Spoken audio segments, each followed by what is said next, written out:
ರಜಪೂತ ರೆಜಿಮೆಂಟ್ಗೆ ಸೇರಿದ ಕಪಿಲ್ ಕವಾಡ್ರನ್ನು ಉತ್ತರ ಪ್ರದೇಶದ ಮೀರತ್ ಬಳಿ ಹೆದ್ದಾರಿ ಸುಂಕ ವಸೂಲಿಯ ತಂಡವು ಮನಬಂದಂತೆ ಹೊಡೆದು ಗಾಯಗೊಳಿಸಿದೆ. ಶ್ರೀನಗರದಲ್ಲಿ ಕರ್ತವ್ಯದಲ್ಲಿದ್ದರು ರಜಪೂತ್ ರೆಜಿಮೆಂಟಿನ ಸೈನಿಕ ಕಪಿಲ್ ಕವಾಡ್ ಅವರಿಗೆ ರಜೆ ಸಿಕ್ಕಿದ್ದರಿಂದ ಶ್ರೀನಗರದಿಂದ ಊರಿಗೆ ಹೋಗಲು ದಿಲ್ಲಿಯ ವಿಮಾನ ನಿಲ್ದಾಣಕ್ಕೆ ಹೊರಟಿದ್ರು.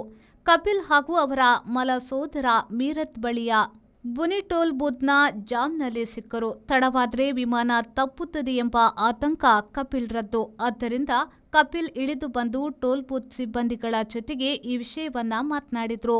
ಹೆದ್ದಾರಿ ಸುಂಕದ ಸಿಬ್ಬಂದಿ ಉಡಾಪೆಯಿಂದ ಮಾತನಾಡಿದ್ರು. ಇದು ಕಪಿಲ್ ಕೂಡ ಜೋರು ಮಾತನಾಡುವಂತೆ ಮಾಡಿತ್ತು. ಕೂಡಲೇ 10ರಷ್ಟು ಟೋಲ್ ಸಿಬ್ಬಂದಿ ಸೇರಿ ಕಪಿಲ್ ಮೇಲೆ ಮನಸೋ ಇಚ್ಛೆ ಹಲ್ಲೆಯನ್ನ ಮಾಡಿದ್ದಾರೆ. ಟೋಲ್ ಬೂತ್ ಸಾಲು ಉದ್ದವಿದ್ದು ಈ ಘಟನೆಗೆ ಕಾರಣವಾಗಿದೆ.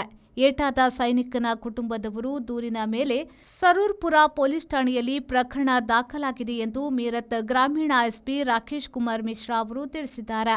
ಸಿಸಿಟಿವಿ ದೃಶ್ಯದ ಮೇಲೆ 4ರನ್ನ ಬಂಧಿಸಲಾಗಿದೆ ಎಂದು ಅವರು ತಿಳಿಸಿದರು.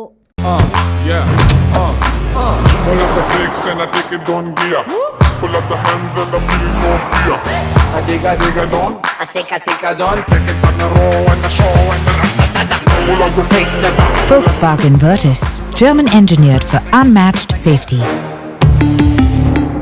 Volkswagen Mangalore, Airport Road, Yeyadi, Mangalore. Volkswagen.